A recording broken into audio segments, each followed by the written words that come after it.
peoples of the universe, please attend carefully. The message that follows is vital to the future of you all.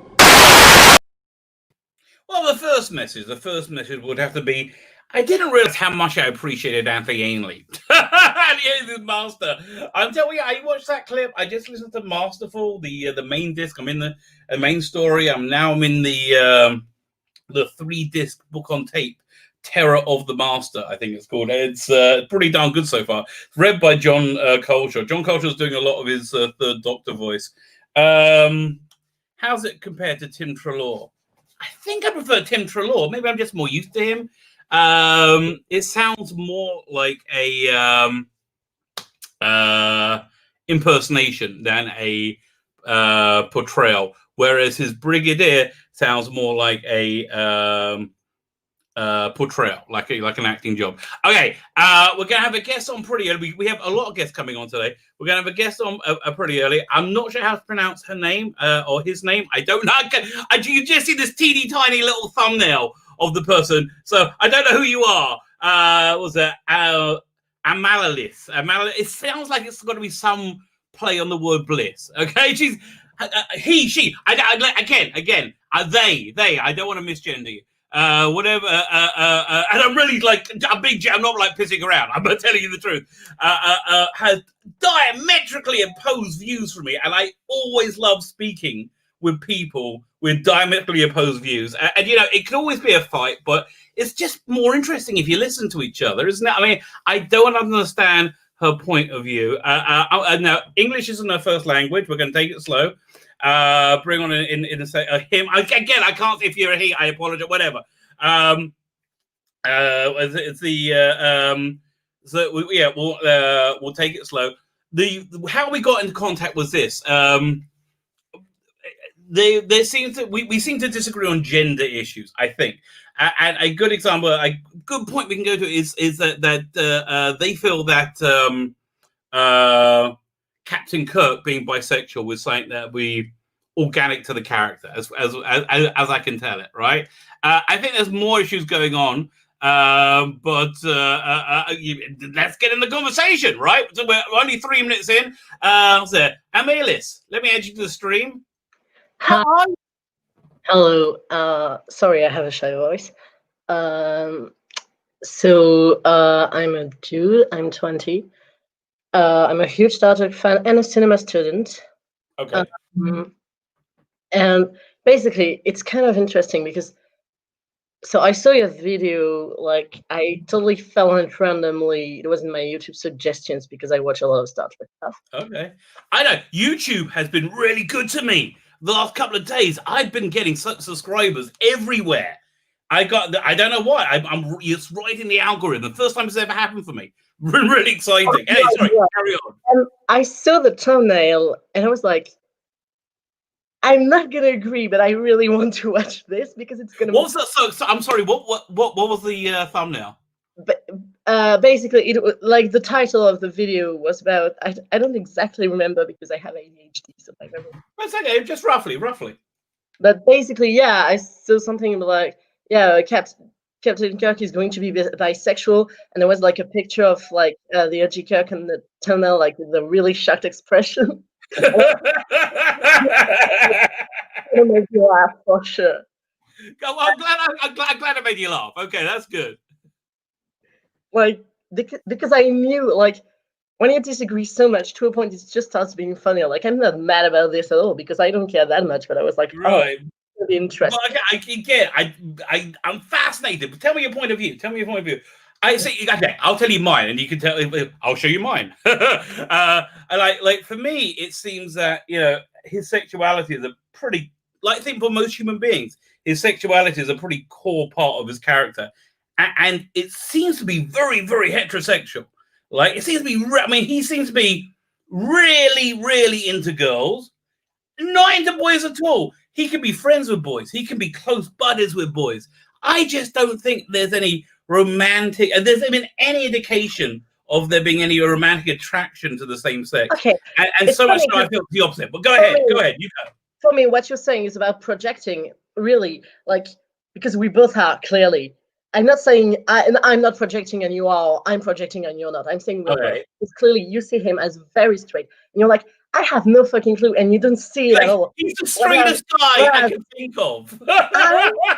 I see him, I see the way he acts, and I'm like, oh, I relate to that. He's very not straight.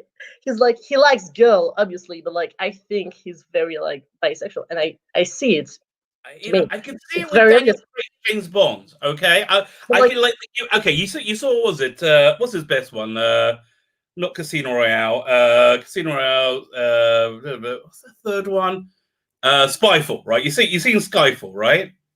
James Bond. Yeah. Okay, so there's a scene in it where he's with the villain, right, played by Javier. I can't remember his name, right? And there's kind of like this sexual flirtation that goes on there, and he's like, and you expect Bond to go, whoa, and he's like, well, how do you know I've never been there, right? So like, yeah, I mean, and that I think really worked for that character.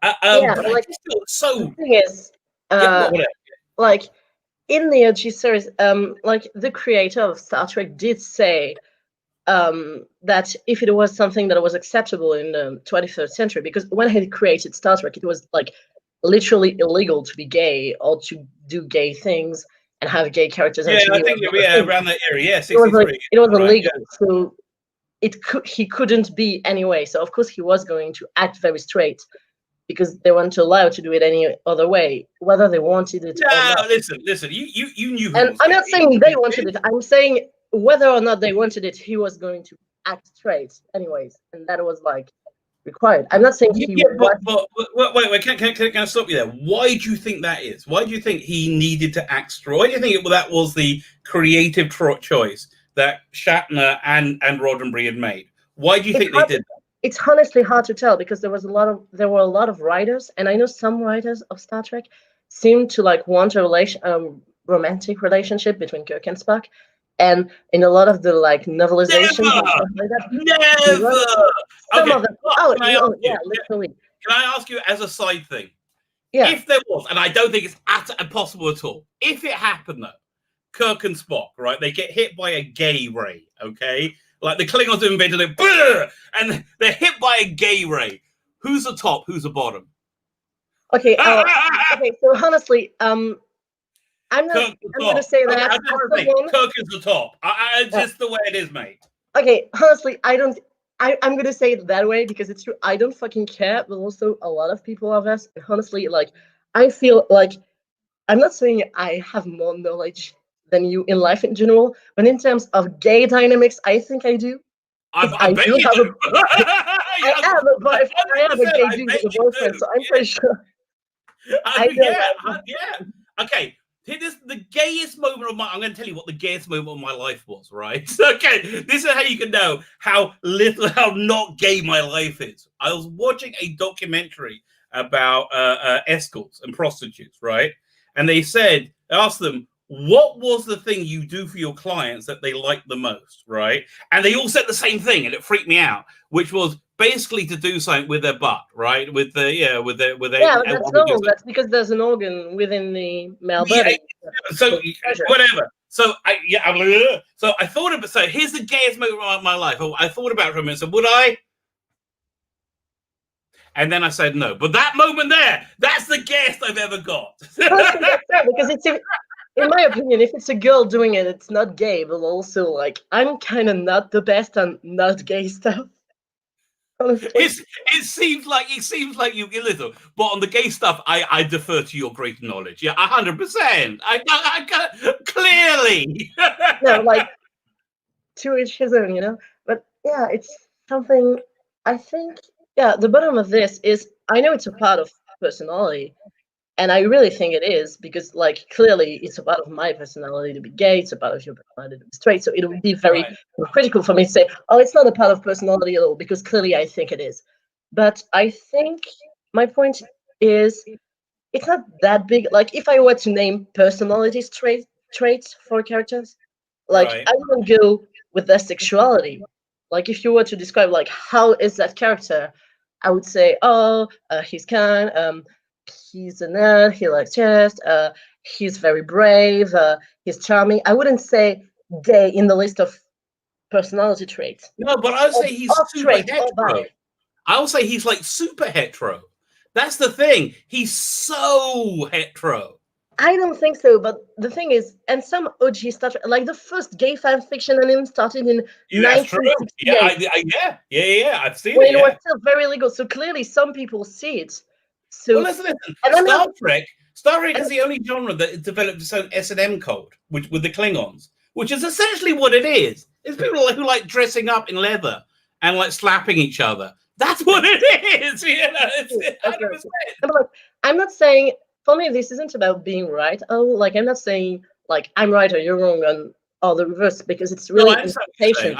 You know what I do? I'm about to agree with you. You know, I'm gonna.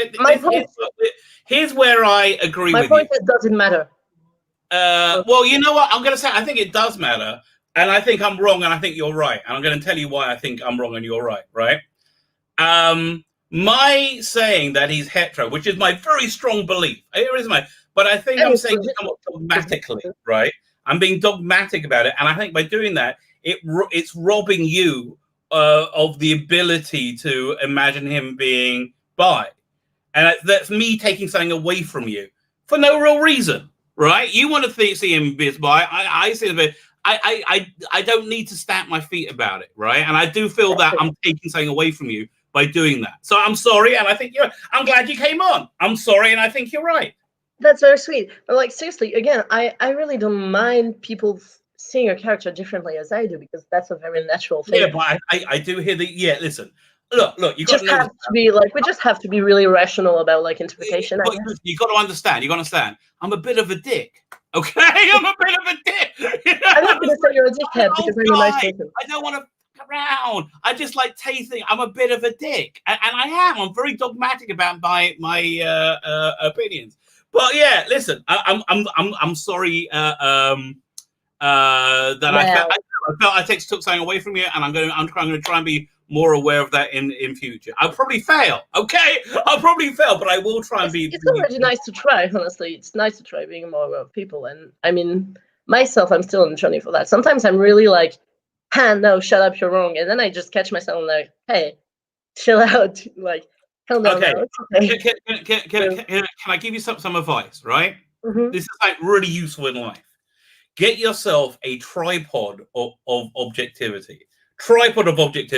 Get 3 relationships going in your life. Have a mentor, somebody further along in life who you going in a direction you like and you would like their advice. Get a friend, somebody at the same level at you in life, and get a student. Find somebody who who's behind you in life and you want to bring along and help, right? And having those 3 relationships, that if they all tell you the same thing, they're being objective, right? That's called a tripod of objectivity, and it really it cuts through your own bullshit. And it's I would say, because especially with students, they will be straight with you. That's actually really good advice. So now I'm going to take my squeaky voice out because my camera is about to die. I'd like to help. My camera is about to die, so I'm going to go. Okay. Well, listen. How do I pronounce your name? Okay, so it's a pseudo, actually, but my name is Mel. Which Mel? is in my pseudo, technically, Mel, and it's how it's pronounced. It's a Celtic name, it's Welsh. So it's Amalis, am I saying it right? Amalis, you're saying it right. And my name is Mel, and my pseudo is Amalis. Okay, so listen. Completely right. It's been a delight. It's been a delight. Anytime you want to come on and review something with me, I'll be happy to do a show with you. Like anytime, because I love having different opinions. It's good. It's good, bro. That could actually be very interesting one day. So listen, anytime you want to come on and do a review, we may disagree, which is great. I'd love to hear your point of view. See ya. Okay, fine. Let me take you off. Thank you for coming on. So that was Amalis. Maybe. I don't know. I still don't know how to gender him or her. Look like a guy to me. Okay, look like I think he's a he, right? I think he's a he. Okay, let me get to the chat. That was fascinating. Wasn't that great? Oh, I'm glad we did that. Andrew Broadman is here. Do you see a shout out recording? Freaking yes, I did. I got to email the guy back who told me about it. Yeah, I mean, he said my name wrong, and he only said it because I think I was quoted in the Mary Sue article or something like that. But yeah, that was my subs have been going freaking crazy for the last like 48 hours, right? I must have hit an algorithm or something with Doctor Who news, with the special followed by Jodie Whittaker quitting. My son's just a blah. I keep expecting it to implode any second, but it keeps going. It's the weirdest thing. Peter Rich, how you doing? Wow, did counsel other Jeremy give Rabbi a shout out? He sort of. He said he tried to read my name. Listen, bless him. Thank you. I love the quartering. It's an honor. It's an honor to be attempted to be in your mouth. She cried. Said the actress of the bishop. My next guest is here, Tommy Mark. But Tommy, let me get through saying hello to the chat. This is probably going to take me some time. Okay, don't go anywhere, but don't tense up yet. Okay, I think you can sit down. You can chill out. You got 5 minutes at least. Okay, maybe more. Unless you're on a time budget, then wave and let me know. Okay. Fine. Okay. Give me a thumbs up. Everything go good. Who are you? Damon Mouse, how you doing? Carol Lynch, disaster area. My son, who knows where he is? He's in Yeshiva this weekend. They're talking about doing a full lockdown here as well now for the new mutated wave. I just got the mother vaccine. What the hell? Oh, now we have a super lockdown? What the hell? I mean, and it came out of nowhere. I think all my vital supplies are going to hold out. My vital supplies. My vital supplies. I think they'll hold out, but it's a bit of a shocker. So my son, I don't know if he's going to be trapped in yeshiva in his school or trapped at home. I'm terrified to find out. College, yeah, thank you for sharing that. Riot Girl, how are you? What did you guys think about the new Star Wars book? Oh, yes. We have to talk about that. It's like safe space and, well, it's awful. It's beyond awful. Don't have fat heroes. It's a bad idea. And I'm a fat guy, Yeah, it's just the way it is. Look, if you want to be hot and be fat, get a time machine and go to the 1900s. Then you're a hottie, okay? 2021, you're not. Stop it. Stop putting it. What was that magazine? Had a bunch of fat people on it, like Fitness Magazine or something. I was like, what? I was looking going, what the hell is that? It's a weird world we live in. Genuine Comics, how you doing? Darren M, how are you? Yeah, we are 100% looking at that thing. That is crazy. We'll talk to Comic Mark first. I want to talk to him about his comic. And then we'll look at this together because he's got to love it. Thomas Time, how you doing? Who was it? It's time.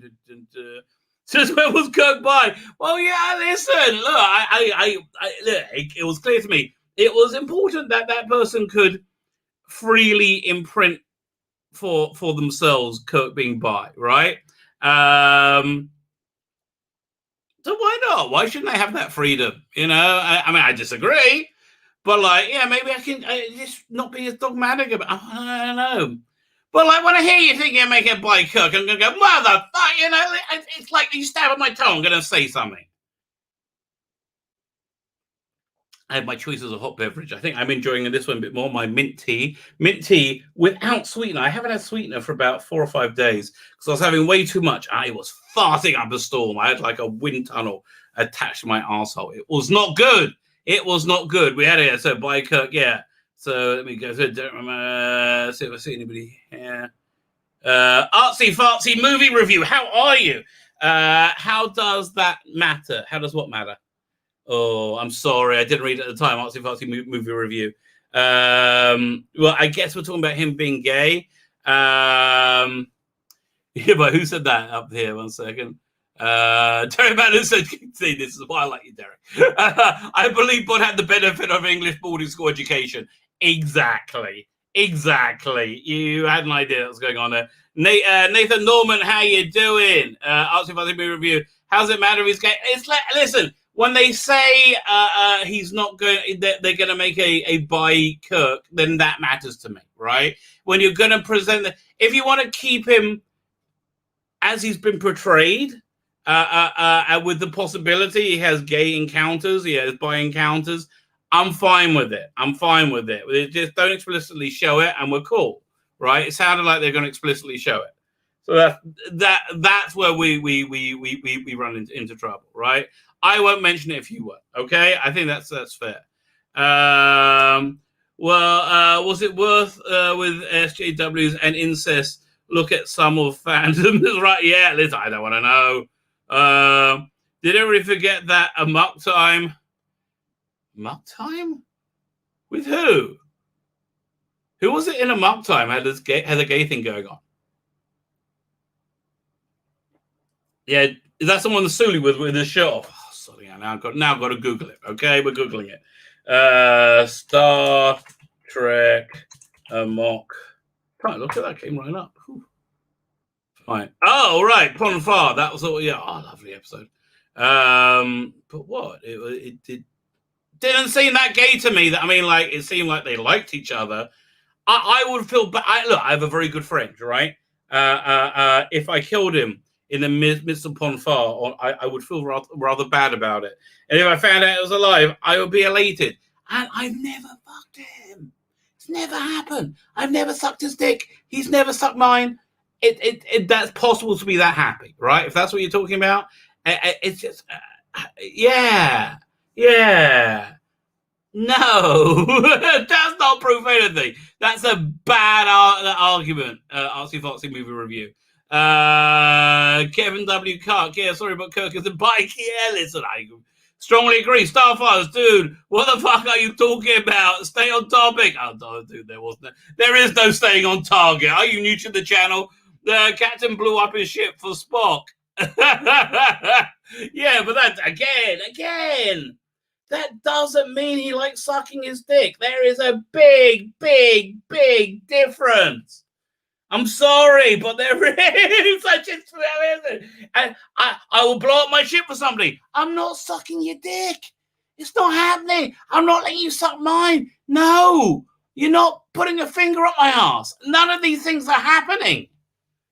It's just like, and it's not, and maybe I'm repressed. I'm fine. Repress me. I'm cool. Just leave me alone, okay? Motherfucker. Yeah, no. It doesn't mean he doesn't like cock up his ass. Yes, it does. I mean, you see, you're goading me into these arguments. You're goading me into them. And then you go, well, why are you being so dogmatic? Well, it's because, I'm not the one bringing this stuff up. Retro Tiki, how you doing?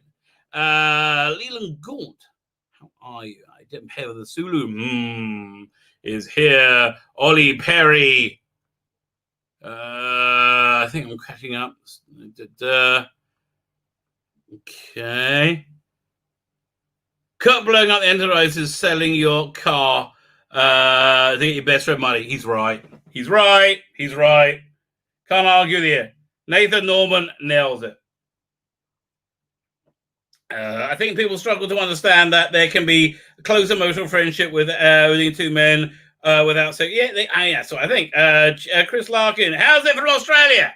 Let's see, what do I know about Australia? South Africa. I knew 1980s to 90s term for young, hot girl. When I say young, 18-year-old, please. Is Kugel. For the South African word. See, what else do I know? You come from either J-Berg or the other one. That's about all I know, mate. I can't remember. It used to be a paradigm. Tell you what, if you wanted to make money, and I was offered this, but I'm kind of glad I turned it down. If you wanted to make money, take on a job as rabbi in South Africa.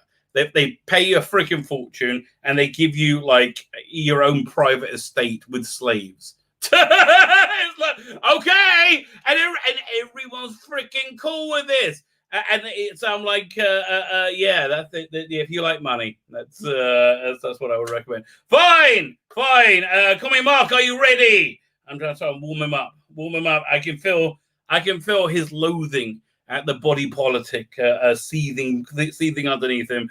We're going to find out all about his new comic. I want to find out a bit more about his old comic as well. I hope he's got things for me to share. It is the one. It is the only. Commie Mark. How are you, Commie Mark? I'm good, thank you. How are you, comrade? I'm good. I'm, I'm leading my revolution this month, so it's all going well. How are you? Oh, I want to offer my opinion on the gay Kirk question.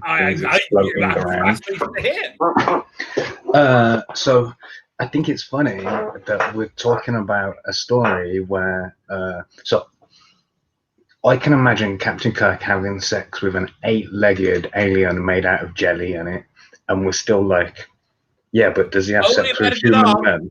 Only if it had tits and ass. I'm sorry, but I have tits and ass and a waist. Otherwise, he's not stooping it. What was an interesting point for me is both you and your guest were able to imprint yourselves onto the character in it, and that's the thing that the comic industrial complex and the mainstream TV and stuff don't quite understand, that you can put yourself onto any character in it. Yeah, if it's it doesn't have to look like you. It doesn't have to be a fat Jewish guy for me to relate to it. Exactly. My favorite. I don't like fat Jewish guys as a rule. Quite frankly, I'm the best of them. Most of them are pricks. Yeah, maybe. I don't know. I haven't spoken to enough fat Jewish guys. One of my favorite writers, Dan Harmon, who writes Rick and Morty and Community and shows like that. I was watching this thing about Community, and he was saying that all of the dialogue that he writes, all the scenes and everything, are all gender neutral and race neutral, but not in a way oh, I have no gender, I'm the perfect in between. It's that you could plug a Spanish woman into there or a Nigerian man, and all the dialogue still works in it. So there's no story that's oh no, I'm being forced to do my arranged marriage or whatever. You can plug anyone into any of the roles, and it still works. That's how we should be writing things, I think. I mean, unless it's a cornerstone of your thing, but I think all characters should be completely understandable from their own perspective, but they may be insane. Like Rorschach, for example, is criminally insane, right? But he makes so much sense to himself. And I think that's what you need to do as a writer. You can't have somebody go, I'm quite great. No, nobody. Everybody is the hero of their own story, right? Everyone's the hero of their own story. Yeah, everyone thinks that they're doing the right thing in it. In even the Empire and Star Wars think they're the good guys in it, bringing prosperity to the. You're right. And there's a strong argument to say they were right. Things went to shit after their second Death Star blew. I mean, that's the first thing we learned from Mandalorian. Yeah, definitely. I want to take this opportunity as well while I'm in front of all of your people to beg for YouTube subscribers. Look at this. I'm real. Put a share screen in. Oh, one second. Can anybody put your link in the chat? Or if you put it to me in the private chat, I will. I'll put it in the chat. How about that? Look, I'm really close to 750 subs in it. And I can guarantee there's at least 8 people in here who aren't subscribed. Go sub to Commie Mark. He's freaking bonkers. What else you got to do with your life? You're all locked in your homes.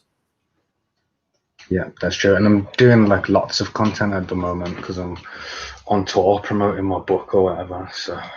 Which is why you're here. Time to get on the gravy train, on the communist train. Yeah, I got to do that as well because I got to launch mine. By the way, can you hit the subscribe button, the share button, and whatever buttons? Oh, here, 1 second. Let me just plug myself. She cried. Go add your name to my Indiegogo sign up. I have these 2 graphic novels over here. You get one of these 4 art cards on that side. Down there, all very tasteful. With any purchase, if you get the package where you get all 4, you get a 5th one for free. We're not going to start work on that one till I launch that campaign. I want to launch the campaign in January. I want to make sure that there's not a civil war going on at the time. And I guess we will find that out in the next 15 days or 24 hours. That's what I get going on. But that's where we're going on. But so thank you, anybody. The link is in the video notes. There you go. Sorry, fine. Yeah. Thanks. What was I going to say? Then I had some. I've forgotten. Carry on. Do you have something here to plug? Oh, so that's what I was going to say. I launched my book. Yes. It's not Daredevil book, which I'll explain shortly, on January the 1st, because I realized that there was a window for me to claim the highest grossing book of the year in it, like, which I could put all over my marketing and stuff. Well, you see, that's the innovative thinking I like about you, young commie Mark. Yeah. And because being in the UK, I had a 5-hour time advantage over the East Coast, which is where the majority of. Exactly. There you go. Could you share the link for this in the private chat, and I'll put it in the. What's that? Yep, I'll put it in the. Everybody go and check out Comic Box Comic. He's going to tell you about it. You're going to want to check it out. Okay, you are going to want to check it out. This is unconventional move that I'm going to pull now. I'm going to stop share screening. I'm going to say, can you do that? Because it's hard for me to talk about my own thing. It's easier for you to scroll through and be like, what the fuck is this? Like, and then okay, I can fine. reply I like got that. to appreciate it. 1 second. Wait. Let me get it up. She cried. It's not so easy at my age, mate. Let me tell you, enjoy it while you can. It's all going to be over soon. I've had all of the marketing for this like rolling around in my head for months and months, and it all seems sort of normal and easy to understand to me. There's nothing about this that seems normal, you bonkers. This seems normal. No, it doesn't. Okay, so what the hell? It doesn't Daredevil like belong to Marvel? First question. Okay, that's a great first question. So the name Daredevil is trademarked by Marvel. That's correct. The character that this is based on is a public domain character that was called Daredevil like 30 years before the Marvel Daredevil. So it's illegal to use the name Daredevil on the cover because people might get confused. So they've called it not Daredevil. Not Daredevil. There you go. Not Blind, not a Lawyer, not Hell's Kitchen, not Daredevil, the greatest name in comics. Hey, I love it. Love it already. So what is this comic? Explain it to me. If you scroll down a little further, you'll see some of the artwork from inside, which is probably stop at that. Okay. So this looks a bit weird. Yeah, what it is it's the original artwork from the Golden Age that's just been relettered to tell a new satirical story, like inside the framework of the original. So say that again. So basically, you're re-lettering this. Is basically what you're saying with a new story. Exactly, but with all the original art, so it's inside like the rails of the original story. Wow! So it looks crazy. It looks like. Can you give me an idea what the story is? So this first book, Not Daredevil versus the Ku Klux Klan, is just that. Fights the Ku Klux Klan in it. They're trying to do like a. Wait. There's a stop press. I got to ask you a question. Well, what level do I get the X-ray specs? I want the X-ray specs. They're just an add-on. Like anything that you buy, you can add on a pair of X-ray specs, like with your purchase. That's because it's the greatest thing ever. I love it. One of the things I noticed is people. There's a trend growing at the moment for people to put toys like on their campaigns. Obviously, I don't have the funds to make toys, but then I realized in the Golden Age they were pulling the same trick in it, like increasing their sales through toys. And the X-ray specs is just one great example of that. I did think about doing like a communist utopia of sea monkeys, but I can save that for another book. Like this. You know what? Yeah, more books are coming. It's crazy. What's he saying? We're coming for you in your communist tank. Yeah, because the company like that originally made these Daredevil books, it doesn't exist anymore. So what I'm doing is just rebooting the whole company. Like we've seized like the building and the printing presses and stuff, like and the offices, and just starting again, carrying on. This is just crazy. This is too great. Okay, listen, everybody. This is how much is this thing? So there's actually 2 books in it. There's Daredevil Origins, which tells the origin story, which is like £8. There you go, £8. How many pages is that? It's 30 plus at the moment. By 30 plus, probably 32. And I count the adverts and the in-betweens because I write them and make them all like, and they're all crazy. Every bit of this book is bonkers. A bonkers collector's item. Yeah, exactly. So Let me tell you, I don't know where Commie Mark is going in life. It's probably something that you want to grab onto this now and go, I knew him before he was arrested for. They'll never catch me for that thing. They'll never catch me for it. Right. This is like Jeffrey Dahmer, 10 years beforehand, right? You want to get this piece of memorabilia. Can you imagine what your £8 investment will be worth then? If this guy, who appears to be insane, turns out to be a psycho, right? This is going to be worth £100. So £200. At least £9 it will be worth. That's a variant cover of the Origin, which is just printed upside down like an Australian variant. That's the main book, not Daredevil versus the Ku Klux Klan, which is £10. Like it's got 3 variant covers and right. How many pages? Same thing.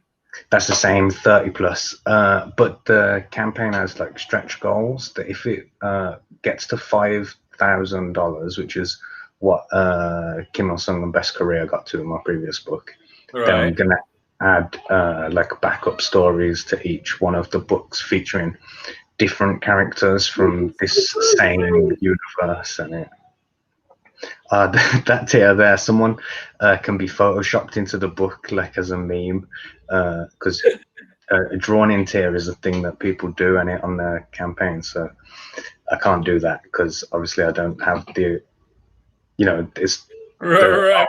You can snap in and it works fine. It's a very, very clever way of going. Good. So how far are you away from 5,000 right now? It's currently on 1,700. Okay, come on. Everybody just buy this thing, okay? This is great. You really want it. Get both books. So it's about £20? Yeah, plus postage. And I understand your audience is largely UK based, so they get the cheap postage as well. There you go. My audience, they always like a bit of cheap roughage. They do. Oh well, they'll definitely like me then. That's what I thought. So can you also get your last book as well in any of these packages, or is that sold out? No. The Best Career so fully fulfilled now, obviously, and the campaign is closed, and that book will never be available again until I've had $1 million book in it. Then I'll sell the 20-ish that I have remaining from the original print run. Okay, well, I agree with that plan, sir. I do agree with that plan. Okay, let me have a look. Is there anything we've missed out? Then what's the not Sean Gordon Murphy tier? So when Sean Gordon Murphy did his crowdfund, one of the tiers was they'd have a Skype conversation with you for 15 minutes for like $300 or something. Wow. So I'm offering a 1 hour conversation for just £100 because I'm far more interesting than Sean Gordon Murphy. So 1 hour conversation. That sounds pretty good. Listen. I'm surprised you don't have like a hand job level. Boomerang, the boomerang level. That's cool. Yeah, there's only one of those boomerangs in existence, and it Really? cost 150 quid. It was made by the same artist who did the Vampirella variant cover thing.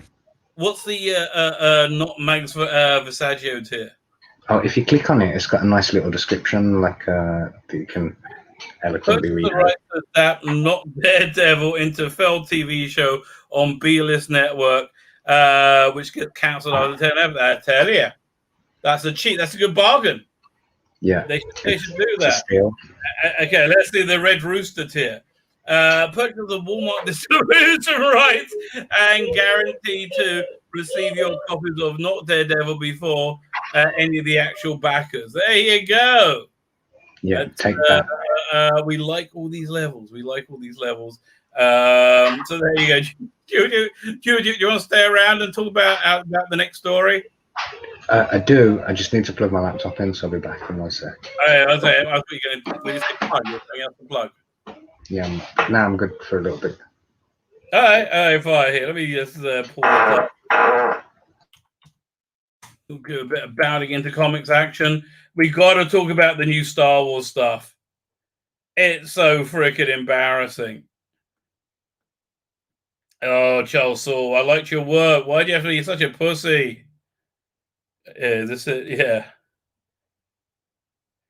Star Wars reveals new timeline and new multiple characters as part of High Republic launch. No retcon in sight. So it seems to me there's two dueling Star Warses. There's the sequel trilogy, which this is a part of, even though it's a very early prequel. And there's like the Mandalorian timeline, which I think just wants to go off in its own direction. So this looks like Kathleen Kennedy's initiative, and it looks like it's not going to do very well. Kathleen Kennedy, look at that. Star Wars to say. I just want to get to the picture of the characters. They look so awful. Like a douchebag white guy,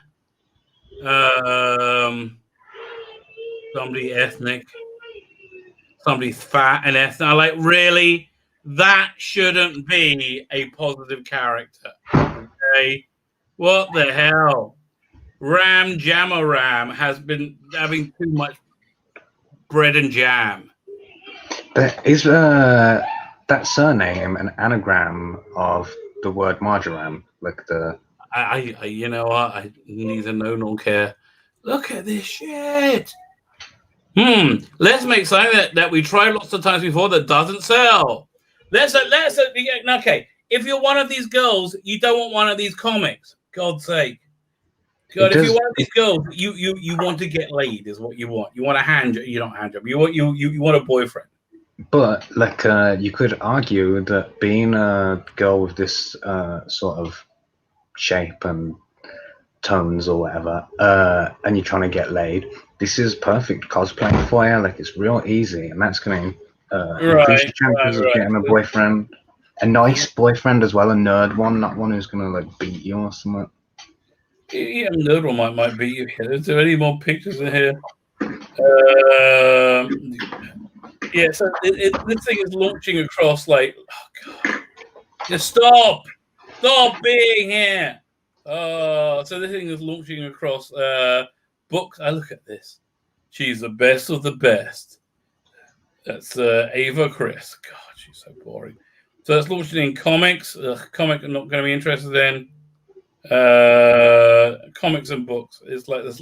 Basically, it's the same thing they tried to do with Doctor Who, but they failed at horribly. Called Time Lord Victorious. Yeah, let's have a see what he's got to say himself. Star Wars High Republic author Charles Saul recently confirmed that the High Republic is Lucasfilm's creation of a new version of Star Wars. What? Saul spoke about the High Republic during Lucasfilm's Star Wars: The High Republic live stream launch event. Not watching it, don't care.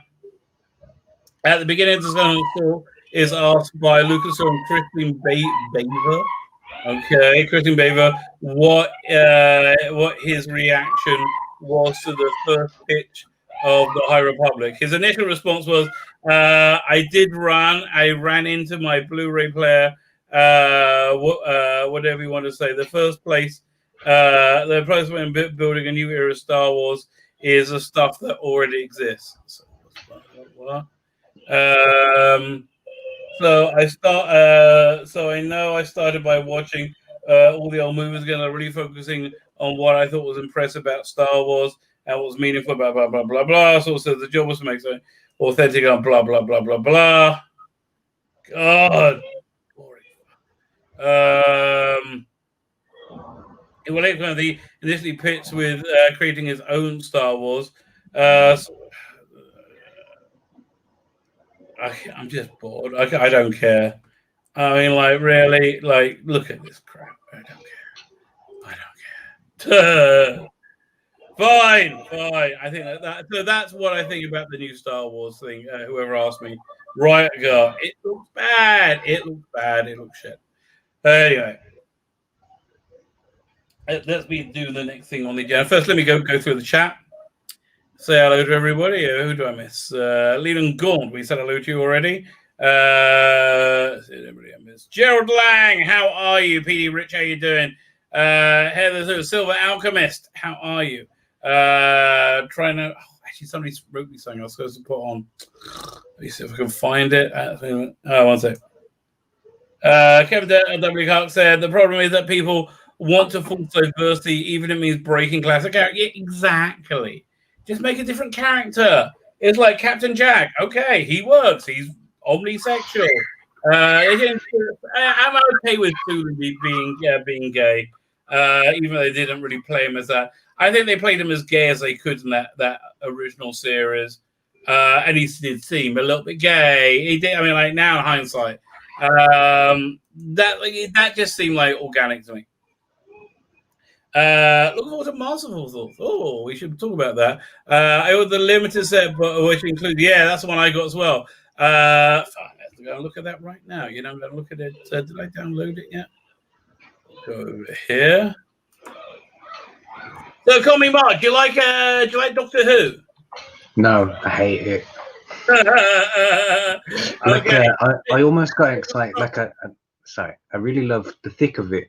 And I was really excited when it looked like that was going to happen, but it was still Doctor Who. What I really wanted was the thick of it character, Doctor Who in it, which is not what it was. Yeah. Although that thick of it character, he's just a fantastic actor, Capaldi. Yeah, absolutely fantastic actor. So, finally, I'm going to be talking about Doctor Who now. You said this is going to I'm definitely going to take the opportunity to run away now then. Okay. Let me put your stuff in the chat again.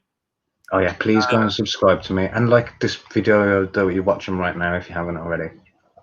What I would offer before I leave is there's always questions about who should play Doctor Who. And right. I think, Stephen Mangan, I think he would be the perfect person to play Doctor Who. Looks just like that's not bad. I think he could do it. There you go. I just put your YouTube channel in. Everybody go and sub it. Go sub it. It's free. Yeah, go check out his Indiegogo. It really is good. It's worth £20 of your money. If you're all trapped in your house, something to read. And it's again collector's item for when he. I mean, like this is this guy's actual house, right? This is how he lives, right? Something weird's going to happen with him. It's worth investing in this comic. It's just my advice. It's either you or your family, something like your kid. He's supposed to be a super genius, right? Yeah, he's a math savant. Right. So he'll like uninvent reality through math computation, block transfer computation or something like that. So, and it'll all start with this guy. Want to buy his comic book? What is worth $20 earning his money? But I'm gonna bid you a good evening, sir. All right. Adios. Very good. So let's go over here. Let's talk about a bit of masterful action. What's new? I downloaded it. Let me just see if I got all the covers here. I think I'm pretty sure I downloaded. I haven't put it on my iTunes yet. I have downloaded it. Here we go. We'll do this instead. This is a better way of doing this. 1 second. I'll try that again. Just trying to launch these images. No, I don't really want that one. So I'll put that. So that's the switching. It goes there. Fine. Let me share this instead. Yeah, we'll talk about a bit of Masterful. Now, this is not the full review. The full review is when I finish the main disc. So this is the box art, which is pretty good. This box art though does show up a problem with this thing. What would I give this out of 10? It's a 7. It's not great. It depends how much you like the Master. If you like the Master, it's really good. If not, it's like it's a bit Master. It's like it's not like the Daleks, right? I can listen to the Daleks ad infinitum. This is just very, very Master. So one problem I had, several problems I have with this as a concept is if you're doing, I can imagine doing all the Doctors, because I've seen all the Doctors. William Hartnell's the first. Don't give a crap about what they say now. William Hartnell's the first. I mean, I know all the Doctors. So when they get all the Doctors together, I know they're all the Doctors. The Master confuses me because, we don't know which generation Delgado was. It's now minimally his second, right? But Delgado vanishes and then turns up in Deadly Assassin falling apart because he's used up all his lives. So what happened, right? What happened between then and then that he used up all his lives, right? I think he must have used them all up in one go. But the thing is, there's so much wiggle room of there being other Masters now. It makes me like doing a multi-master thing, like not all the Masters are getting together. And actually in this set, all the Masters don't get together. So you have, let me go to this guy over here. That's the wrong button. There, that's the one I wanted. We'll go over here. So we have this guy over here, which is a bit of a strange inclusion. What's his name? Milo Parker, right? What the hell is Milo Parker doing? So Milo Parker was the kid who played the Master for like maybe 20 seconds on screen as young Master. He shouldn't be there. So why is he there? Quite obviously he's there because Richard Dreyfuss is no longer persona non grata, right? Richard Dreyfuss was set up as their first Master, and he said something. I don't know what he said, but they got the trans activists to say he's a bigot, he's the worst guy ever. Yeah, and generally speaking, these people are just like Nazis. So they don't hire him anymore, and it's very obvious that he's put in there to replace him. So you got that problem going on with it. It's a pretty good story though. Okay, it's a story that works. It's got an interesting ending that you got to think about for a minute. Wait, what? But it all makes sense. Eric Roberts is very good. That's one thing you learn about the set. You will like Eric Roberts as Master, and you really would like to hear more of it. I'm looking forward to his Master set coming out. It's called Master, I think. That's good. So So Eric Roberts is good. You don't get enough of him is the problem. You don't get any Delgado at all. I don't even know why he's on the cover. I mean, he's in the other story, but not in this one. You don't get a hint of Delgado. So you really shouldn't be on the cover. So the Master's timeline always confused me, right? So again, you start off with now it's the guy just talking about who's persona non grata. He's the first incarnation that we know of. After that, you have Delgado.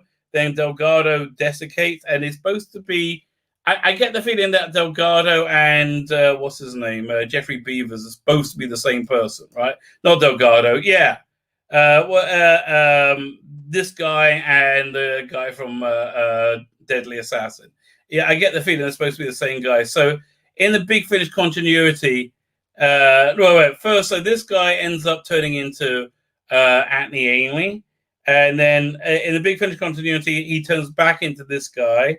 And at some point in the future, he becomes Alex McQueen. His Master's very good. I really enjoyed him. So then after Alex McQueen, next Master we know of is Eric Roberts. After Eric Roberts would be Derek Jacobi. And then after that would be, what's his name? The guy who's supposed to be starring it, but he really isn't. what's his name? It's John Sim. John Sim, and after John Sim, you got Missy. You have Michelle Gomez. There you go. But again, having a multi-master story, it just makes it hard for me because I don't know all the masters, right? I don't know which is the first one. I don't know which is the last one. But in terms of story, it's pretty darn good. It's pretty darn good. You have, again, Alex McQueen is a real standout. He's a great master. Jeffrey Beavers has a pretty interesting arc. It's not the strongest one. I do enjoy Eric Roberts. He's very good. The way they include Anthony Ainley, who's essentially played by what's his name? What's he called again? Hang on, John Carshaw, right? So that's really good. He's but he's not really the Ainley master, but they explain why. It's always good hearing Derek Jacobi. It's a fun little story. Mark Gavson's is a fun little 3-disc master set. So it's a recommend. It's a recommend. And I have somebody else to recommend it to. Dan, how are you doing, sir? Hello. Hello. Yes, you got me by surprise. She cried. Hello, my friend. Is it a first Happy New Year? I know I spoke to you the other day, but my time streams are all worked up. Happy New Year anyway. Again, it's 12th night, so my Christmas decorations are down. It is a lot. Oh, okay. Oh, okay. Oh, dear, I better get these guys shifted in a minute then. Yeah, I was going to ask you. I have treated myself, Rabbi. I have treated myself to this release. Oh, have you heard it yet? Is it thumbs up or thumbs down? Thumbs up. Not overly enthusiastic thumbs up, but a reasonable thumbs up. Gladiator style, is it? Oh, you can't see my thumb. It's they would survive. They would survive. Gladiator. It's not a bad story. It's a bit mastery, right? If you're into the master, if you like the master, this is for you because it's super mastery, and it's good because, the Doctors basically work together because they're heroes. The Masters can never work together, and they always work against each other, and everything's very true to the Master. John Sim's Master is a bit annoying, right, and a bit stupid. I do like the Ainley one, and I've just started listening to the other one, the John Coleshaw book on tape thing. So, Rabbi, firstly, John Sim, is this John Sim's first appearance with Big Finish? It is, isn't it? Yes, I believe it is. So, is it a release made up of several different stories, or is it like a long? Well, yeah. If you get the deluxe version of it, you get the 3-disc release, which is Masterful. Which is all the masters getting together because something interesting happens. They gets them together. But again, it's really annoying because it's so clear that Milo Parker is in it because they didn't want to bring in James Dreyfus, right? And I have to be happy they didn't bring in Sacha Dhawan. They also have in it who else? They have in it as a cameo. They can't use Sacha Dhawan anyway, can they? Because of the current era, they can't. Oh, thank God. Thank God. Yeah, but anything that touches here's the problem with it. So they had a cameo appearance by the Lumiere, who is a future version of the Master, who has been who's the Master's version of the Valiant. So instead of being evil, which is good, right? What a fantastic idea. Yeah, and she's quite an interesting character. But when she's introduced, she references the Doctor being a woman, and so she's forever tainted. Like whoever ends up taking over Doctor Who. They ruin they limit the shelf life of these projects when they do that. When they tie it to any current era of the show, they should resist all temptation to do that. Yeah, absolutely. So in the main release, you get this. It's a 3-disc story. You also get this book on tape, which I'm 1 disc in. Is very good so far. John Carshaw reading Terror of the Master.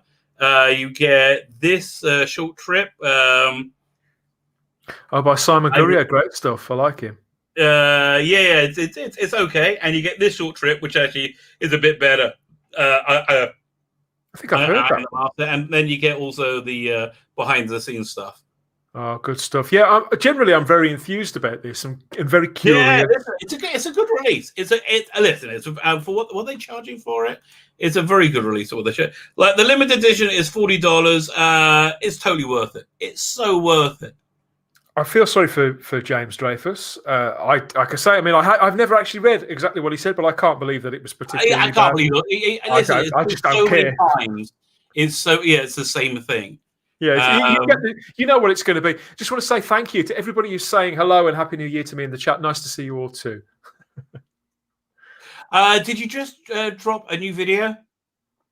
We are dropping a new video. It's funny you should say this, yes, because things are going off in the Doctor Who world, as I'm sure we'll talk about in a moment. Myself and Starry-Eyed Girl, the stars have aligned, and we have recorded a video. We haven't done a live stream because I'm working on all sorts of things. We have recorded a video, which we're dropping at around 7 tonight. Myself and Sarah, Starry-Eyed Girl, just chatting through all these rumours, bouncing some ideas around, comparing about the reasons why neither of us watched the New Year's Day special this year. So we sort of totally didn't miss it. Best episode they've done, didn't miss anything. So yes, actually, I'll plug it now. Come to think of it, so I'll just share this. So anybody watching this, if you fancy hearing more of our nonsense, myself and Starry-Eyed Girl, this will be dropping this evening, probably after the Rabbi's stream. And there's the cover down there over on the Spacebooks YouTube channel. So if you follow Type 40, the Doctor Who podcast that I host and produce for the Fandom Podcast Network, it's myself and Sarah talking about all of this over a period of around an hour. And yes, I'll be in the chat a bit later on as well, just in case anybody's got any other questions, because I know people like to talk live. Thank you, Rabbi. Yes, and throw us a like and subscribe to the channel while you're there. I'm just trying to pull up the channel so I can put it in the chat. There you go. Yeah, thank you. Look at me being professional. Oh, Sarah, how you doing, mate? Sarah and I were having a catch up anyway, so I thought, well, why not record it the way that people do? Yeah, that's a good idea. So, it does seem that her news of her leaving is A, correct, and B, leaked. They didn't want it out, and they're upset that it's out. Now, was it leaked maliciously? It could be. Could have been. It's possible. Look, people don't. This is new content. This is stuff I haven't said earlier on. People don't leak stuff from happy working environments. They don't.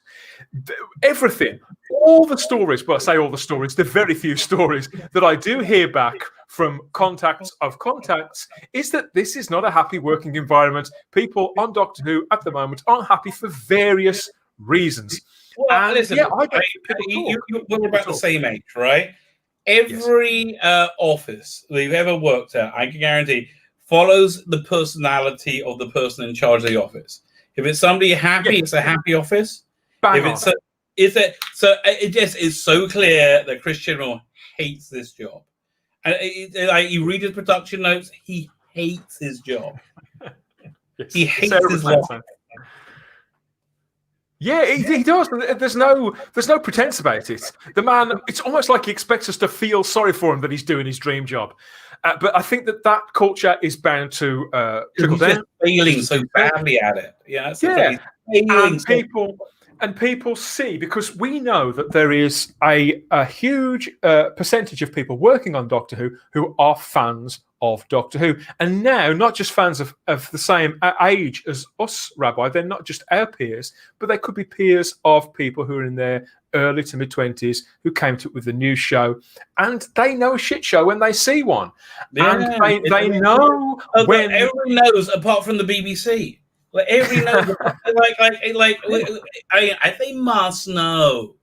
So I mean, I could believe it if this was maliciously leaked to get Whittaker out the door, which is clearly something they need to do. And now, does this tie into Noel's rumor of a month or so ago of the Nashta Parada, whatever her name is? Parminder Nagra.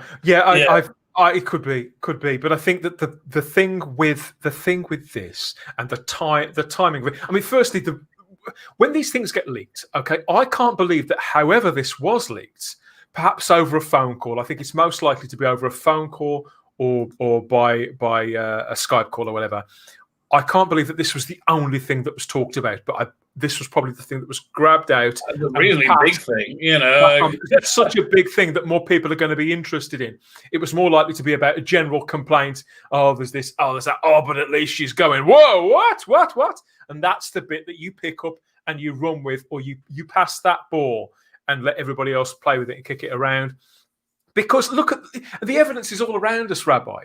Look at what, and even the people who claim that they love this era, because there are people out there pretending that they love this era, but they don't. Right. They like. Although I have met people who genuinely like it, right? It blows my mind because I don't understand. But I have met people who genuinely like it. Yeah, me too. But if you notice, all of the conversation surrounding it is positive and it's energized. People are more energized about this than they have been about actual Doctor Who for years. Yes, and this includes people who are alleged to be fans of the era because they know it's been run into the ground. Even if they're not able to reflect and communicate, so they know that it's just giving off this stink. But everything's really dependent on if Chris Chibnall's going as well. Listen, part of me thinks I think to myself, what could possibly be his motivation of staying? Like, what could be? So it could be just sheer stubborn-minded stupidity because he's a moron. Very possible. He could be just stupid. It could be that he wants to turn it around before he leaves, so he can salvage his career. And you do get the feeling it's kind of like Star Trek Discovery. They're kind of working out what they're doing, and like by the time now they're at the third season, they can make something approximating something. I mean, it's still garbage. Have you seen the last few? You see, he's not got. No, I haven't. I'm going to catch up with that hopefully tonight or tomorrow. I started watching Cobra Kai, by the way. That's awesome. From the beginning, or I've just season 3. Oh, it's my favourite show. It's great. It's great. I'm 2 episodes in. I can't do more than 2 or 3 episodes a night. Oh no, well neither can I. I'm the world's worst binge watcher, as anybody who's heard me talk about this stuff before probably knows. Yeah, Cobra Kai is amazing. I mean, New Year's Day. Why would I watch Doctor Who when Cobra Kai's dropped a new season? Is what I've been saying. Yeah, although their 4.69 was surprisingly high. They retained more audience than EastEnders. Now, my theory for this. I told you it was going to be higher, didn't I? You convinced me. My theory for it is the British public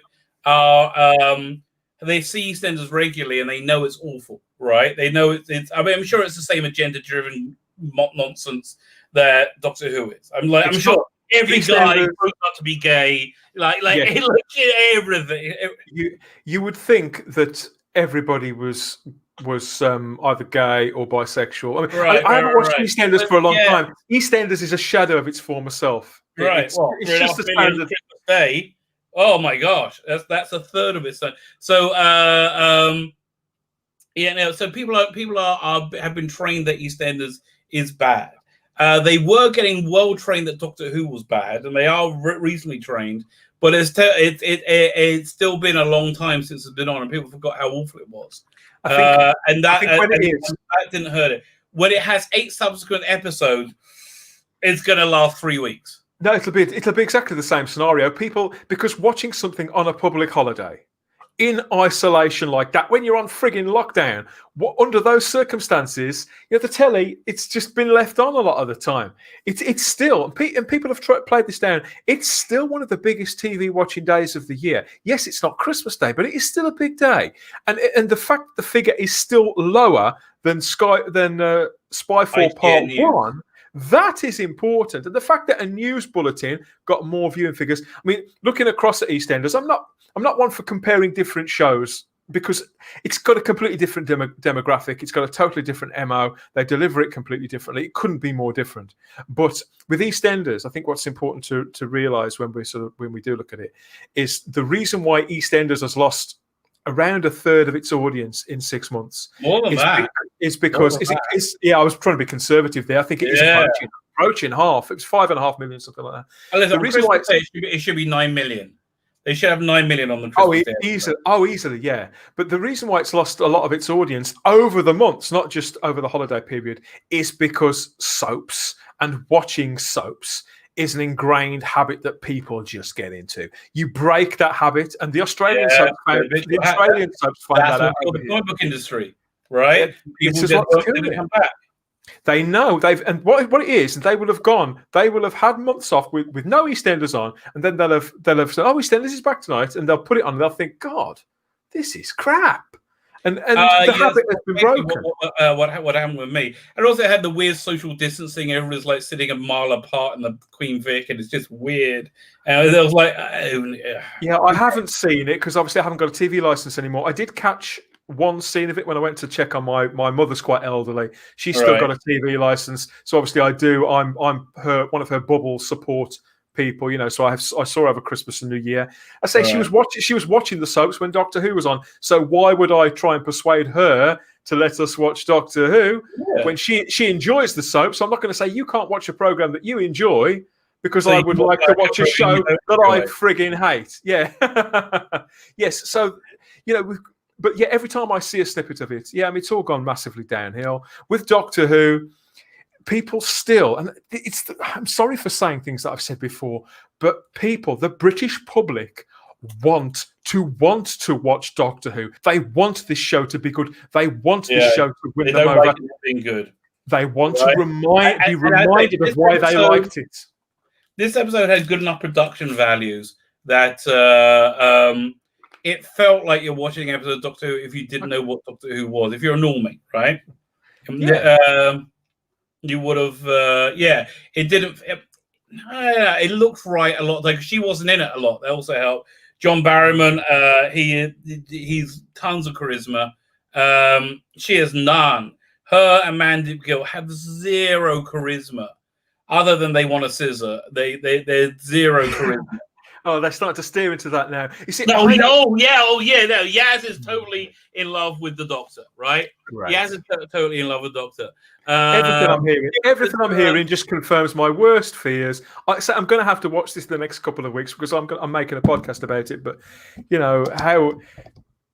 I'll watch it down on iPlayer, down my mother's or something. But is it suitable to watch in front of an old age pensioner? Oh yeah, it's fine. How does she react to crap? Oh, she has a very adverse reaction to crap. Oh well, then okay. What's it? Kevin, he says 4.69, same rating as Time to Children. Yeah, that was their consolidated rating. So you're going to add on between half to 1 million people. But they can probably get up to 5.6. Okay, that would be my guess. Let's not forget, Rabbi. Let's not forget that the iPlayer figure under Jodie Whittaker is a third down on the figure that Capaldi's. That's more than third. It's 2/3. Is it 2/3? Yeah, and their US rating is shocking. US rating was like 200,000. Well, it's gone from around 1 million, hasn't it? Yeah, to 200,000. It's just like it's gone from 1.5 million to 200,000. It's like it's really bad. I know that it is, for all intents and purposes, that equates to a ratings flatline on a show like this. It would be cancelled if that was produced in any other way. It would be gone. And I don't know what slot it gets. Does it still get simultaneous broadcast? I have no idea. I have no idea. So I think so. Yeah, I think. Didn't it go on iPlayer first? I would pull that. I would so pull that. We'll talk about BBC America, really. But I know, that was it, yes, because that's what they did this time with this special. They had it up to watch in full on iPlayer before it was on BBC One this time. Right. Bloody hell. Problem being, hello, problem being, Happy New Year, mate. Is that true? US ratings. I thought it was lower than that. Lower than that. Here, I'm trying to find it. Oops. Yeah, look, again, it's not hard to refuse to watch it. How am I going to find it? I was fine. It felt strange. I won't deny it felt strange, knowing that there was a new episode of Doctor Who on and I wasn't watching it. But that weight just lifted off me as time went on. And now, is it like 3? When was it? It was Saturday, Sunday, Monday. I'm now 4 days on. Couldn't give a rat's ass. Right. Okay. So here, I'm I feel good now. In the US, it got 0.652, 0.15 for demo of 0.15. I don't know whether for comparison. Last Christmas got 2.3 million. Oh my gosh! Husband with a Song 1.2. Once Upon a Time and Doctor Mysterio 1.1. So it's basically lost half its audience, right? About 40% of its audience. Extraordinary, absolutely. Now this one may get more rewatch because it wasn't a bad episode. Normally, I don't think it wasn't bad. It wasn't an embarrassing disaster, right? I could say I would call just about every episode last season, and with the exception of Spyfall, no, including Spyfall, an embarrassing disaster, right? Because they being Jodie Whittaker. So this is the first one I would have called an embarrassing disaster since I think Ghost Monument. Well, it seems to me, and I have seen. No, I mean, I'm told that it was trending on Twitter for a while after it was broadcast for about 20 minutes or so, mainly because of Kevin Bishop. Nothing else. That's right. About Kevin Bishop, who is, let's face it, he's a nice enough fella, but come on, he's hardly John Hurt. Isn't it? It's a plug-and-play replacement for Graham and Ryan. Of course. I mean, especially Graham. I mean, because he's like Bradley Walsh is an entertainer. When you need that energy, because you can imagine it without his energy. So they needed to replace that energy with similar, and he needs to be a white male for that, because that's how they see the universe in those demographics. And they need to, because Chris Chibnall in 2.5 years hasn't bothered building and fleshing out and connecting his characters with the viewing public, he has to contract somebody and import their connection with the British public, the connection they've grown in their own right as a stand-up comedian. So he's deliberately that's exactly what it's an absolute disgrace. I mean, again, what's it going to be? Her romantic girl? There's a charisma black hole. Oh God, it must be like a perfect. Those two sharing the screen together and sharing the TARDIS together. I mean, in a sense, it would have been great car crash TV, but it would. I don't know. Listen, again, if they have any sense, they forget this era ever happened. They never reference it again, because anything it touches, it taints. It's awful. I would treat it like the Teletubby Daleks. I would treat it like half human on his mother's side. Anything it touches, it pulls it down. Right? Earlier on, I was looking at the what you expect to happen at a time like this, speculation about who's going to be next, what's right. So I was just going to talk to you about that. And so it's a list of names.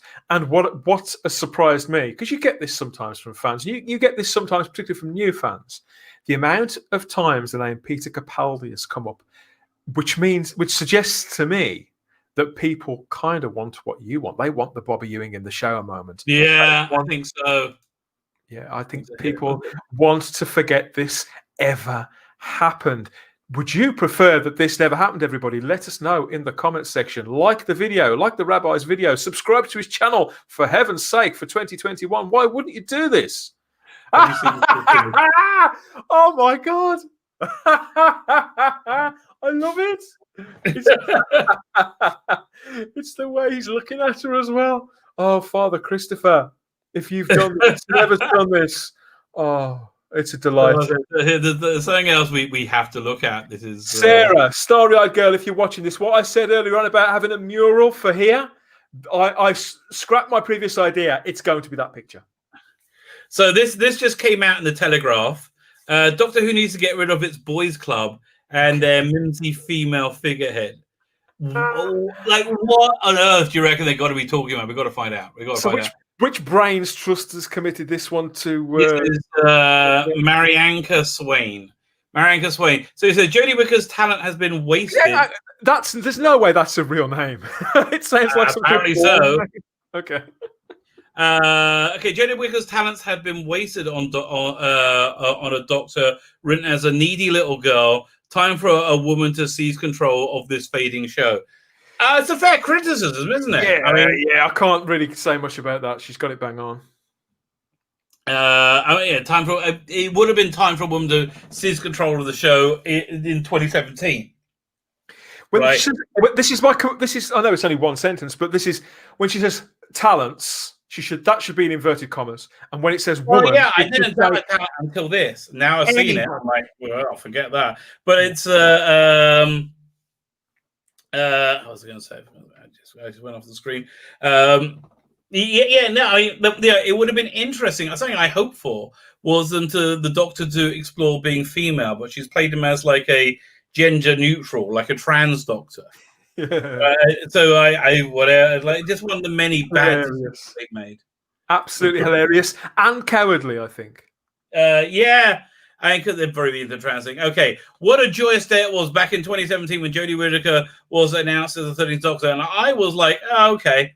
I was worried at first, but I was like, yeah, no, I can live with it. The first woman ever to lead Doctor Who. Yeah, I bet she's not a big Doctor Who fan, and it was long overdue development for this shape-shifting extraordinary alien who, for some reason, could only shape-shift into the body of a straight white man. Maybe because he's a straight white man. But it's interesting, isn't it, that she doesn't just go for a man. She has to go for the straight. Straight is neither here nor there. Straight is neither here nor there. It makes no difference in the context of the show. And neither does white. Neither does white. Listen, I can understand black people going, well, why hasn't there been a black Doctor? I'm like, there's been a lot of them. I'm like, it seems like it seems a reasonable question, right? The time there should have been a black Doctor is the 6th Doctor. If John Nathan Turner cast like Patterson Joseph, who would have been really interesting at that age to be the Doctor, the 6th Doctor, we would have had a totally different. It would never have gone off the air. I mean, hands up! I do not care which ethnicity the Doctor is. Couldn't care less. For all but I think back in '86 it mattered. Now it doesn't. Yeah. In '86 it would have been a statement. It would have said something. Yeah, now, yeah. Like, okay, it's like that ship has flown. Fine. What is a straight one? No more. Whittaker's casting would signal a new era Doctor Who. Yes, an era they already hated. Yes, the show had featured intelligent and creative female characters before. Rose, Martha, Riversong, Clara. Okay, so far this person has actually done some work. Either she knows about Doctor Who or she's researched it enough. And she's saying correct things. Everything I think is factual, is what she says so far. But they're all defined by the relationship with our male protagonist. Yeah, because it was his show. His show. Yeah, it revolves around the Doctor because it's Doctor Bloody Who. Protagonist. Alternative puzzles to be solved. Surely a female Doctor. Puzzles to be solved? I suppose with Amy, I guess that's where we go. Surely a female Doctor would be her own woman. Yeah, that's what I expect. This is a response. This is a response to new Doctor Who and specifically Stephen Moffat Doctor Who. Right. It's not a broader view of the show. It's no real understanding of the appeal of the show or what makes the character truly tick. But I suppose at the end of the day, it is a mainstream publication. You can cut people a bit of slack, I suppose. Okay. I guess. Well, in a word, no. The latest New Year's episode, Revolution of Daleks, was emblematic of all that's wrong with the current showrunner, Chris Chibnall's reign. Blimey, she's going for the jugular, isn't she? And how it spectacularly failed Whittaker and her Time Lord, oh my God, incarnation. She's right. If rumors are true and Whittaker is really on the way out, it wouldn't be surprising. Wow, this is brutal. This woman, I assume it's a woman with it sounded like a feminine name. This woman's keeping it completely real. 100%. 100% correct. This latest episode introduced a subdued Doctor stuck in a space prison where she apparently has been languishing for decades. There were really no daring escape attempts, just hanging around until somebody showed up save her. 100% accurate. Look at this picture. This is basically I'm guessing that Captain Jack just whips her out. It's under 2 minutes and they're out. Really? That quickly? It might have been 3 or 4. I don't know, but it was pretty done quick. Somebody showed save her. That rescue was John Barron's returning Captain Back, who swaggered in with all the charisma, brilliance, and dangerous river missing from the 13th Doctor herself. So correct. Sure, he'd had to break a few laws to pull off his mission. But so what? He operates outside law, whether human or alien. Yeah, exactly. I'm nailing it. That's a stark contrast to Chibnall's insecure, needy, and po-faced Doctor. whole face is so right. Too busy trying to bond with her fam. Oh, mwah. Okay, I thought I wasn't going to like you at the beginning of this, Marinka. We're friends now. Or teach us viewers a valuable lesson instead of a daring, all-powerful and one adrift from humanity, ruthless time traveler. Our first female doctor comes across as an ineffectual substitute teacher, desperate to be liked. Wow. This is brutal. She's growing on me. She's growing on me. So, oh my god! With this episode, then, Rabbi, and with this, is it kind of how? Do you remember how when Sacha Dhawan squares up to Jodie Whittaker's Doctor in Spyfall Part 2, she just disappears off the screen? Does sharing a screen with Barrowman have the same effect? On you don't even know she's there. So you don't even know she's there. It's like a floodlight next to a tiny LED. Barrett, no clue, really. And whenever she's on her own, that's when it like crangs to a whole, like without Barrowman, it all like. Urgh! But they also got, what's the name? The villain is. I see why they had him in so much. He's fun. He's silly. He's sexy, right? He can act. He's not Jodie Whittaker. He makes most scenes he's in better, and it's funny. But like now seeing it, I do see it that way. I think that from series 12 in particular, the episodes that were least awful were the ones where that relied less on Whittaker and on the Doctor's part in the mechanics of the plot. The episode with the two scientists, what's his name, with Edison and what was it called? It's not. Oh yeah, whoever that guy from ER and the guy from boring. Yeah, that's that. I can, the Doctor seemed to sort of shrink in that as a role, and you could almost have forgotten that you were watching Doctor Who and thought you were watching some sort of half-baked. It was like an episode of Sliders. Well, I mean, it's the same thing with the. I'm not sure if you saw it, a Brendan thing at the end of season 2, with the Time as Children. This the one before it kept cutting to what looked like called Midwife. Because I really think they wanted to get people channel surfing. They call my midwives on. They came on early. They're like, well, this isn't called the. I'm sure that's why, because they. I'd love to know how they calculate the viewers, because if you get a 2-minute watch time on iPlayer, it's counted as a view. Well, that's what I wondered, because they changed that, didn't they, around 18 months ago? So I wondered, had they done this deliberately with popping it onto iPlayer before the broadcast, because people would be, oh, Doctor Who, and I'll watch a few minutes, I might watch the rest of that later on, and then before you know it, they can incorporate those figures into the 7-day figures rather than the 28-day figures. Well, yeah, listen, I'll give you. There's 2 prime examples in this of how they, how Chibnall just destroys the character of the Doctor. Firstly, again, she's ineffectual. She can't break out of prison. She needs a man to save her, and that's really well. But secondly, at the end, the basic plot is I'm spoiling it. I don't care. I don't care. Exactly. I know what the plot. I know what the story is. Anyway, you can tell just by looking at a few of the stills. Yeah. So look, they're man-made Daleks, and then man-made Daleks become sentient. And they go on a killing spree. So to get rid of them, she calls in the real Daleks, like a Dalek death squad, right? And it's a stupid plan, because they're bringing in a much stronger force to destroy a weaker force. And then I'll walk out and get rid of them. It was a stupid plan.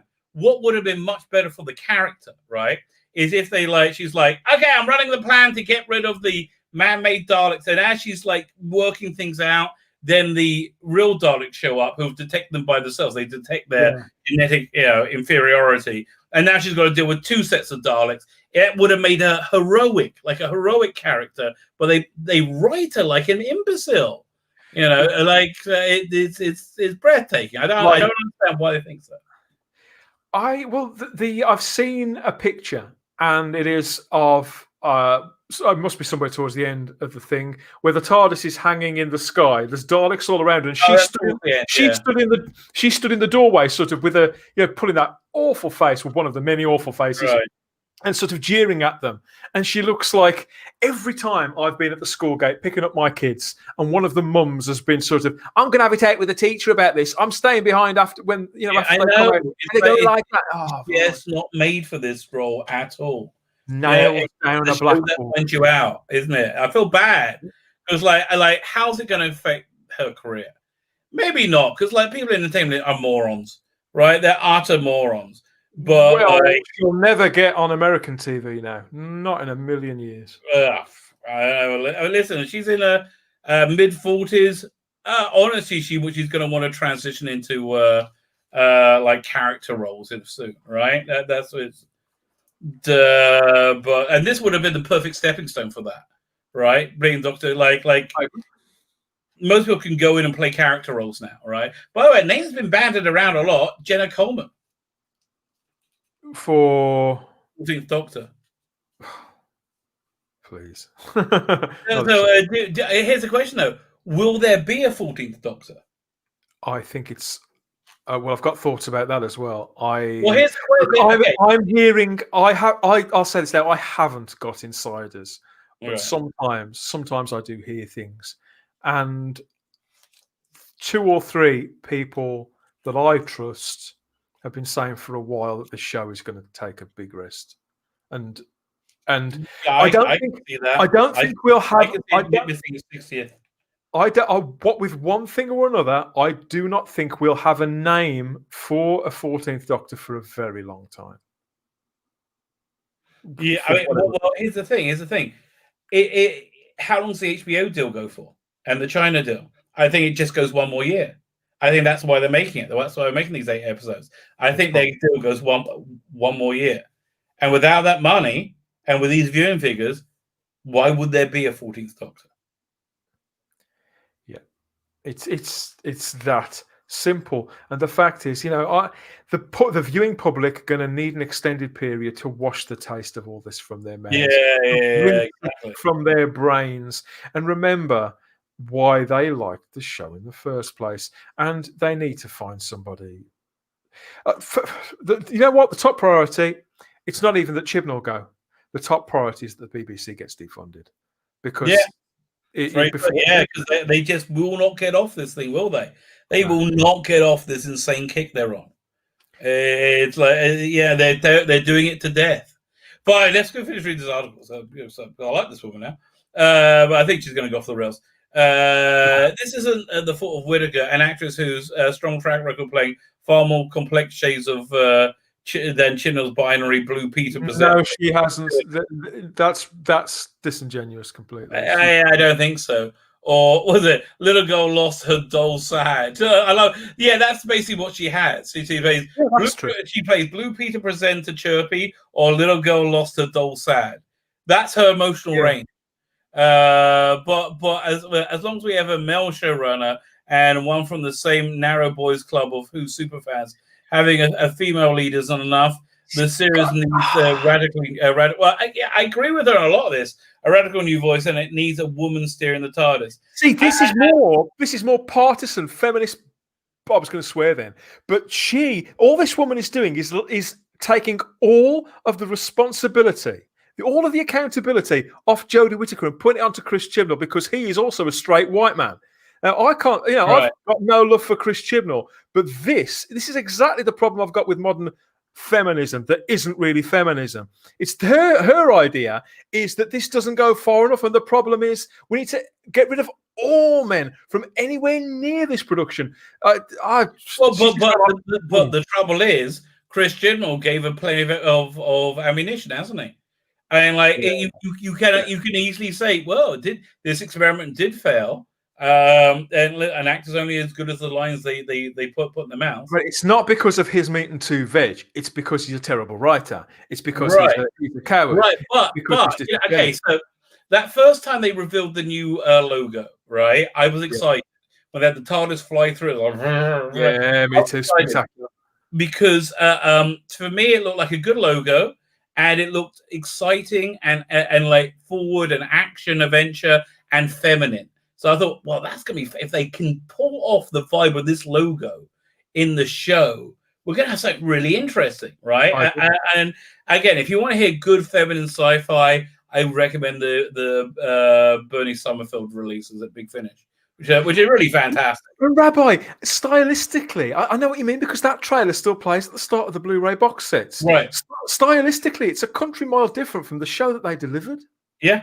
Oh, yeah, absolutely. So, but yeah, no, listen, thing is, yeah, you're right. She's a complete partisan. She's only blaming Chibnall because he's a straight woman, but he gave her all the ammunition in the world. I can't argue with that. Fine. So let's see who she wants to run the show.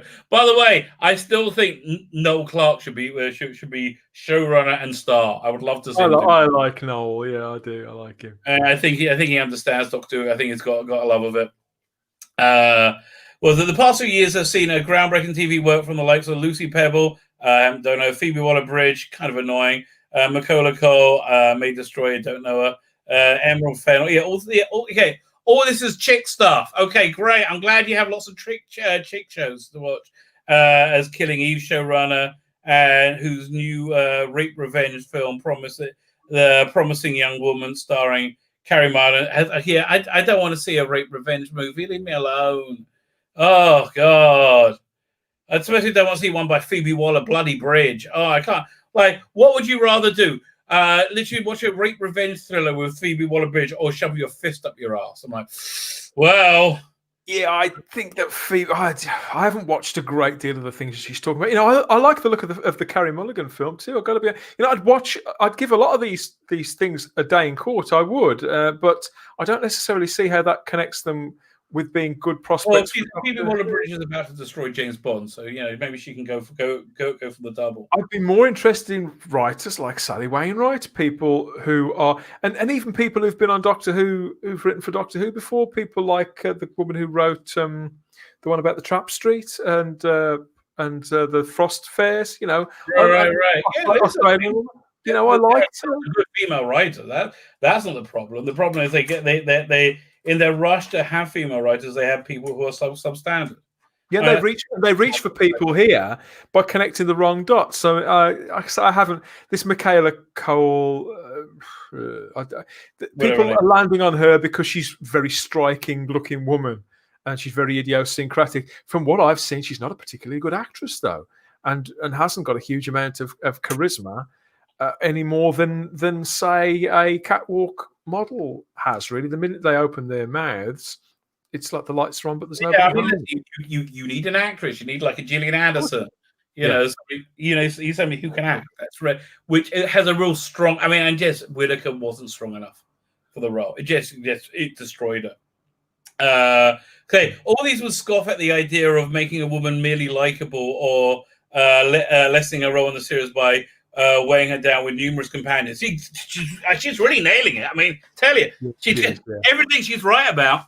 The Doctor wouldn't constantly look for others for consensus or fret about trading on other people's feelings. Yes, because if you believe in yourself, was it? Chibnall has stranded Whittaker's Doctor in a confidence-sapping identity crisis.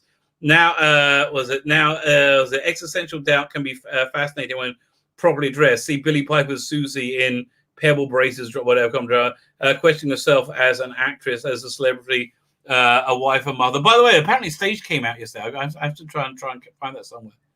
A mother, a lover, a friend.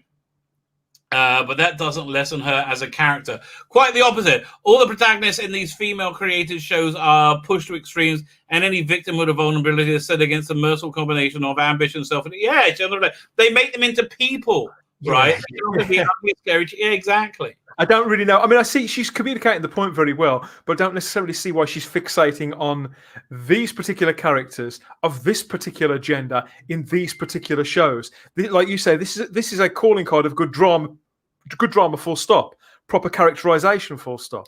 Well, you know, I think there's probably more female voices in drama now than there were 5 years ago.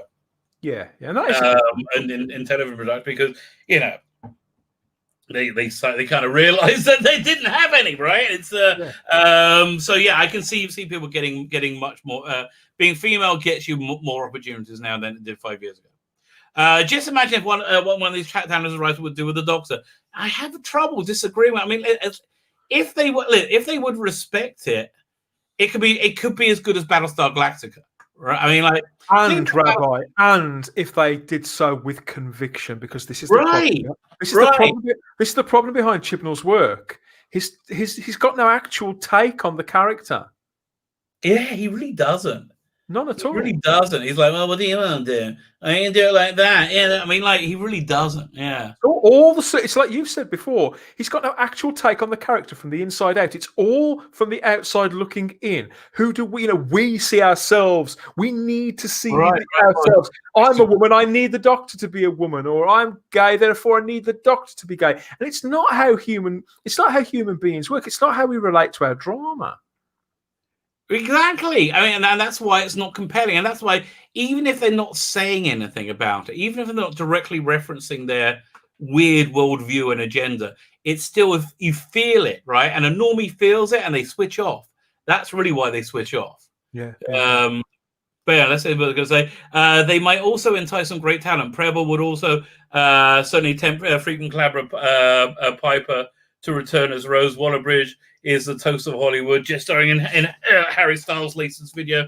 Though realistically, the latter is unlikely to follow up Star Wars and Bond with Doctor. Well, yeah, it's North the 20 million a year from Amazon. I hear that. Okay, so I don't know who these people are. Cole May, meanwhile, gave a salient lesson on how to create distinctive voice in contrast to BBC's chasing its diversity goals. Oh, she's really nailing it by patronizing history lessons such as Chibnall's Rosa Parks. Oh, hey, she's just won me back around. Out to criticize. Yeah, good for her. Yeah, and Fennell collaborated with Andrew Lloyd Webber on this new musical Cinderella, showing she knows how to put a spin on it. Yeah, okay. Listen, I disagree with some points, but I think she's making a compelling case. But this is disaster for Chibnall. He's being savaged, right? I mean, let's share this. Everybody share this article. He's being savaged. I mean, I got to make a video on this. The signs aren't too promising for Whittaker's next and probably final stint as the Doctor. The BBC show is replacing one older white male companion, Bradley Walsh, with another comedian, John Bishop. It shows lack of confidence in the Doctor, constantly lumbering her with a male minder who invariably gets all the good lines. Well, I think he just performed the good lines. Yeah. It's a time for the showrunner to really invest in a multifaceted female Doctor who isn't afraid of the journey to new places. Even the majority are still filmed in Cardiff. My mind is on Fennell, formerly of Call the Midwife, making a triumphant return to BBC as long as Hollywood does snap her up first. Yeah, it's interesting.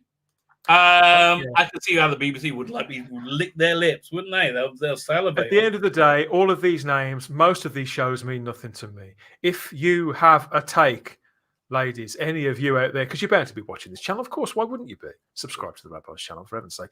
If any of them have a take that they can, that Chibnall doesn't, a proper take that they can communicate with conviction, and a character that they can get inside, not just look at, then I'm all for it. I would give virtually any showrunner now, after witnessing this car crash, keep it clean, after witnessing this car crash for the last 2.5 years, I would give pretty much anybody who'd written TV before, run a show, I'd give them the benefit of the doubt that they would have a true take and could make this show come alive again. I may not necessarily like what they bring to the screen, but I would appreciate the fact the product. I would appreciate the fact that they were at least competent in the role that they're doing. Right. I mean, see, that thing I don't understand. Like, maybe Chibnall wants to stay on for everything to like turn things around. But if he would do that, wouldn't he want to hire people who could, write? Like, there's got to be people who can get out of the mess he's in. Well, look at who Russell T Davies. Look at when I know it was different because he was bringing the show out of the box and trying to make a success of something after it had been away for a long time. But did he go and recruit writers from a youth theatre or from political plays, from fringe theatre, hosted above pubs? That's something we need to talk about once. He handpicked writers who were his equals, who he wasn't threatened by at all. I think the reason why Chris Chibnall hasn't gone for the best writers in the industry is because he would be threatened by them, because they would show up his own material being wanting. His take on the character has being superficial. Fine. Listen, I don't want to go into this article in detail, right? But when you said where they recruit them from, this is something I've been talking about who would be a future showrunner. And the premise of this is, and I got to look into it more fully. Yeah, this has been sent to me by somebody, and you know who you are if you're watching this. Thank you. Yeah, listen, there's so I haven't read it yet, so I don't know. But there was a pub we used to go to in London, all the Doctor Who fans, once a month, called the Fitzroy Tavern, right? And so he's saying there was a clique developed around there, which kind of makes sense. I do see.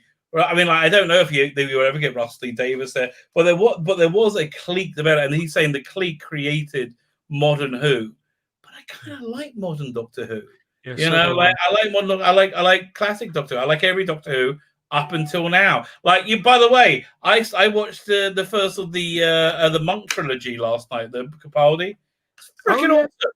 Great episode. I can't believe we all hated it at the time. It's a really good episode. All three of them are good. But that just goes to show how high the standard used to be. That was an example of an episode that was least good. Yeah, I thought it was excellent. It's really worth going checking out.